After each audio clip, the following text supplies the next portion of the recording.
नमस्कार मैत्रिणींनो, व्हिडिओ आवडला तर चॅनलला सबस्क्राईब करा, लाईक करा, बेल आयकॉनला क्लिक करायला विसरू नका।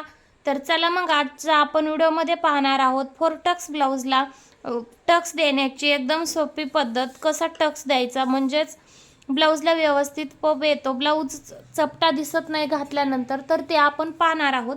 पण मला 2-3 ताईंनी कमेंट केल्या होत्या की तुम्ही माप सांगितल्यावर व्हिडिओमध्ये व्यवस्थित दिसत नाहीत, त्याच्यामुळे मी काय करणार आहे, जे शिलाई मारतो आपण साईडनी म्हणजे जे जॉईन करतो टक्सला शिलाई मारतो त्याचा व्हिडिओ बनवणार नाहीये।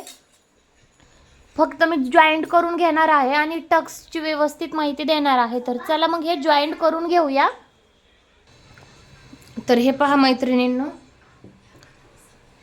आता हे आपण जॉईंट करून घेतलेला आहे। आता काय करायचं, जे साईडचा एक्स्ट्राचा कपडा आहे तो पूर्ण कटिंग करून घ्यायचा। आणि हे पहा, ज्या वेळेस आपण ही साईडची शिलाई लावतो ब्लाउजला म्हणजे जॉईन करायला शिलाई देतो, ती एकदम साईडनी द्यायची, म्हणजे 2 पॉइंट कपडा सोडून आपण ही शिलाई द्यायची आहे। त्याने काय होतं, शिलाई फिनिशिंगच्या बाहेर येते। म्हणजे ज्यावेळेस आपण जॉईंटचे टिप देतो त्यावेळेस काय होतं, शिलाई बाहेरच्या साईडला येते, म्हणजेच आपली पूर्ण फिटिंगची टिप इथून आली तर ही शिलाई बाहेरच्या साईडला येते। ही म्हणजे ब्लाउज फिनिशिंगमध्ये दिसतं पूर्ण। जर आतल्या साईडला टिप आली तर ब्लाउजची फिनिशिंग खराब होते, त्याच्यामुळे ही टिप एवढ्या अंतरावरच द्यायची। लई झालं 2 पॉइंट म्हणजे अर्ध्यातला अर्धा इंच, 1.25 इंचावर द्यायची। हे पहा, आपण काय करतो जॉईन करताना इकडं इतक्या अर्धा इंचावर टिप देतो, मग ती ज्यावेळेस जॉईन करतो त्यावेळेस फिटिंगच्या बाहेर दिसते आणि ब्लाउजची फिनिशिंग खराब होते, ती 2 पॉइंटवर द्यायची। तर चला मग मी काय करते, हे पूर्ण साईडचा एक्स्ट्रा कपडा आहे तो कट करून घेते। तर आता आपला एक्स्ट्राचा जो कपडा आहे तो मी कट करून घेतलेला आहे। तर तुम्ही पाहू शकता आता आपल्याला टक्स कसे द्यायचे आहेत। मी ज्यावेळेस कटिंग केली होती ब्लाउजची त्यावेळेस काय केलं तर आपलं हे छातीचं जे मार्जिन आहे ते असं सरळ आहे, म्हणजे जे आपण छातीच्या मापामध्ये छातीचा चौथा भाग घेऊन त्याच्यामध्ये 1.5 इंच प्लस करून जो घेतो ते हे मार्जिन आहे। म्हणजे रेडी छाती एवढी आहे त्याच्यामध्ये हे शिलाई मार्जिन आहे। तर तुम्हाला रेडी छाती किती आहे ते दाखवते। हे पहा किती, 9, ओके।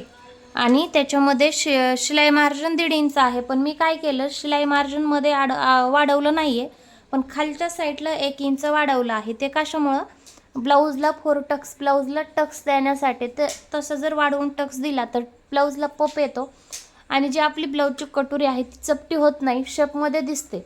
तर बऱ्याच वेळेस काय होतं, जे शिलाई मार्जिन ॲड केलं आपण तेवढ्यामध्येच कटिंग करतो, नंतर जो हा टक्स आहे तो टक्स देतो, नंतर मग काय होतं खालच्या साईडला कंबर कमी होते आणि कंबर मॅनेज करण्यासाठी आपण टक्स एकदम कमी दिलेला असतो, त्याच्यामुळे काय होतं छातीला आकार येत नाही आणि कटोरी पण व्यवस्थित बसत नाही। आता त्याच्यावरच हा उपाय आहे। तर तुम्ही पाहू शकता आपल्याला टक्स कसा द्यायचा आहे। तुम्ही शोल्डरचं सेंटर घेऊ शकता, म्हणजे जे आपण इकडं गळारुंदी सोडली आहे त्याचं शोल्डरचं सेंटर आहे 4.25 इंच, तेच खालच्या साईडला द्यायचं 4.25 इंच, वरच्या साईडला किती 2.25 इंच, ओके। त्याच्यावरच्या साईडला 1 इंच, साईडला 1.5 इंच, 1.5 इंचावरून डॉटमध्ये मुंड्यात मिळवायचं आहे, ओके। आता हे 1 इंच आहे, हे 1.5 इंच आहे आणि जे आपण सेंटरचा 1 इंच घेतला होता त्याच्यापासून बाहेरच्या साईडला म्हणजे फिटिंगच्या साईडला काय करायचं आहे, 1 इंच घ्यायचा आहे टक्स, ओके। आता हे टक्स आपण खालच्या साईडने 1.5 इंच वरी घेऊन सुद्धा मिळवू शकतो, असा तिरका, ओके। आणि हाच टक्स आपण डायरेक्ट सेंटरला सुद्धा मिळवू शकतो, म्हणजे टक्स कुठलाही घेतला तरी काही प्रॉब्लेम येत नाही ब्लाउजला। तुम्ही या दोन्हीपैकी कुठलाही टक्स घेतो। आता मला सांगायची काही गरज नव्हती, सांगायची खरं तर काही गरज नव्हती, पण आपण काय करतो प्रत्येक वेळी वेगवेगळे व्हिडिओ पाहतो आणि प्रत्येक व्हिडिओमध्ये वेगळी पद्धत सांगितलेली असते, मग कन्फ्यूज होतो। त्याच्यामुळे मी दोन्ही पद्धत सांगते, म्हणजे तुम्हाला कन्फ्यूज व्हायला नको। पण मी काय करते सेंटरचं देते, म्हणजे जशी तब्येत असेल तसं टक्स देते। आता इथून आपण हुक पट्टीच्या साईडला सुद्धा 1 इंचावर खून करायची आणि ती हुक पट्टीच्या साईडला मिळवून घ्यायचं। आता हे मिळवून घेतलं ना तर आपण हा टक्स पूर्ण अर्धा इंचाचा देऊ शकतो. म्हणजे हा टक्स आहे ना पूर्ण अर्धा इंचाचा देऊ शकतो. हे बाकीचे टक्स अर्धा इंचाला कमी घ्यायचा आहे अशा प्रकारे. म्हणजे एवढ्यातच पूर्ण टक्स बसायला हवा. हा दोन्ही पकडून असा टक्स द्यायचा आहे. म्हणजे दोन्ही टक्स मिळून अर्धा इंच यायला हवा. आणि हा इकडल्या साईडला अर्धा, इकडल्या साईडला अर्धा, दोन्ही मिळून 1 इंच आला तरी चालेल. कारण काही पट्टी कुणाला कमी लागते, जास्त लागते, मग आपण ह्या टक्सवर ही पट्टी मॅनेज करू शकतो. तर ते हा टक्स किती द्यायचा समजलं असेल. आता खालचा टक्स कसा द्यायचा पहा. कंबरचा चौथा भाग काढायचा आहे. तर आता हे पहा, आपली कंबर आहे 7 इंच आणि छातीचं माप किती आहे 9 इंच. म्हणजे 2 इंचाचा कंबर आणि छातीमध्ये 2 इंचाचा फरक आहे. मग त्याच्यामुळं आपल्याला ह्याला काही टक्साचं एक्स्ट्रा कपडा म्हणजे एक्स्ट्रा मार्जिन देण्याची गरज लागली नसती. पण ज्या वेळेस कंबरमध्ये आणि छातीच्या मापामध्ये साम्य असतं म्हणजे सेम येतं त्यावेळेस काय करायचं, टक्साचं एक्स्ट्रा माप द्यायचं असतं. पण मी तुम्हाला कळावे त्याच्यामुळे हे एक्स्ट्राचं मार्जिन ठेवलं होतं कटिंग करता वेळेस. आता पहा, कंबरचं माप घेतलं आपण किती 7 इंच, त्याच्यामध्ये 1.5 इंच शिलाई मार्जिन, म्हणजे हे शिलाई मार्जिन. ओके, आता आपण ही इथं मिळवून टाकूया छातीत. ओके, आणि हे खालचं जे 1.5 इंच शिलाई मार्जिन होतं ते आपल्याला वरच्या भागात मिळवायचं असं. आता हे 2 मेन भाग आहेत आपले. आता काय करायचं, पुढं आपल्याला टक्स द्यायचा आहे. हा छातीवरून म्हणजे 9.5ला 6ची छाती, 6चा चौथा काढायचा.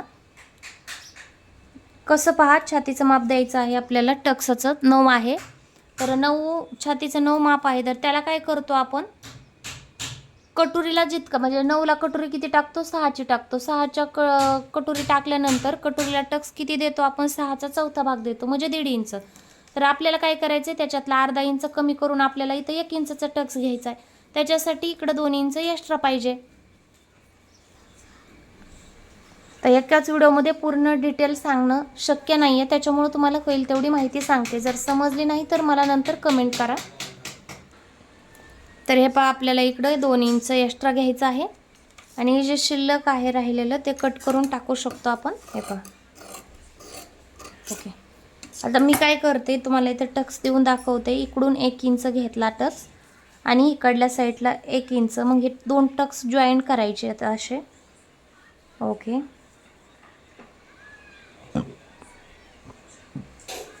आता मी काय करते, हे 4 टक्स आहेत ते तुम्हाला टक्स देऊन दाखवते. पण त्याच्या अगोदर काय करायचं, आपण जे दुसरा पार्ट आहे जे आपण ह्याच्यावर ड्रॉइंग केलं म्हणजेच टक्सचं माप टाकून घेतलं आहे ते आपल्याला ह्या टक्सावर उतरवून घ्यायचं आहे. म्हणजे दुसऱ्या भागावर हे टक्स आपल्याला असे उतरवून घ्यायचे आहेत. त्याने काय होतं, दोन्ही भागाचे सेम येतात. आता तुम्ही म्हणता माप सेम दुसऱ्यावर टाकलं टेपनी तरी चालतं, काही प्रॉब्लेम नाही. पण जे आपण ह्याच्यावर व्यवस्थित माप काढून टाकलेलं असतं ते नंतर काढायचं, आणखी नंतर टाकायचं, त्याच्यासाठी वेळ लागतो. मग काय करायचं, हेच आहे ते ह्याच्यावर उतरवून घ्यायचं. अशा प्रकारे हे डार्क करायचं, म्हणजे थोडासा छाप पडलेला असतो तो जास्तचा एक्स्ट्रा डार्क करायचा. म्हणजे नंतर फक्त टक्स देऊ शकतो आपण, काही प्रॉब्लेम नाही. हे मधला एक सेंटर आहे. ओके, आता मी काय करते तुम्हाला ह्याला टक्स देऊन दाखवते. पप किती छान येतो तुम्ही पहा. तर हे पहा मैत्रिणींनो, मी दोन्ही पण भागाला टक्स मारून घेतलेले आहेत. आता आपण एक साईडला ठेवूया आणि तुम्ही पाहू शकता किती छान असं पप तयार झालेलं आहे. म्हणजे आणि काय होतं, व्यवस्थित अशी कटोरी बसते.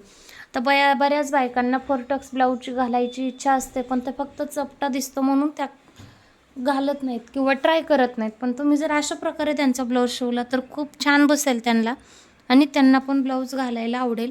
तर आपण याला काय करू, आता क्रॉसपट्टी लावून घेऊया. तोपर्यंत तुम्ही चॅनलला सबस्क्राईब करा, बेल आयकॉनला क्लिक करा, म्हणजेच तुम्हाला नवीन नवीन व्हिडिओ पाहायला मिळतील. तर हे पहा, आपली क्रॉसपट्टी जॉईन करून झालेली आहे. ब्लाऊजचं शेपसुद्धा एकदम सुंदर आहे. हे पहा, पूर्ण ब्लाऊज मी शॉर्ट व्हिडिओमध्ये तुम्हाला दाखवेलच, तर तोसुद्धा व्हिडिओ पहा. तर त्याचबरोबर आता आपण काय करू, चेक करूया म्हणजेच खालचं कमरेचं माप आपल्याला व्यवस्थित मिळालेलं आहे की नाही ते. तर चला मग, आपली कंबर आहे 7 इंच आणि हे पहा 1.5 इंच आपलं शिलाई मार्जिन, म्हणजे टक्स व्यवस्थित आलेला आहे आपला. आणि खूप छान असं ब्लाऊजचं पप पण तयार आहे. ओके, हे पहा अशा प्रकारे मी हे दुसरं पण तयार करून घेते क्रॉसपट्टी लावून. तर मग व्हिडिओमध्ये शेवटपर्यंत राहिल्याबद्दल सगळ्या मैत्रिणींना धन्यवाद.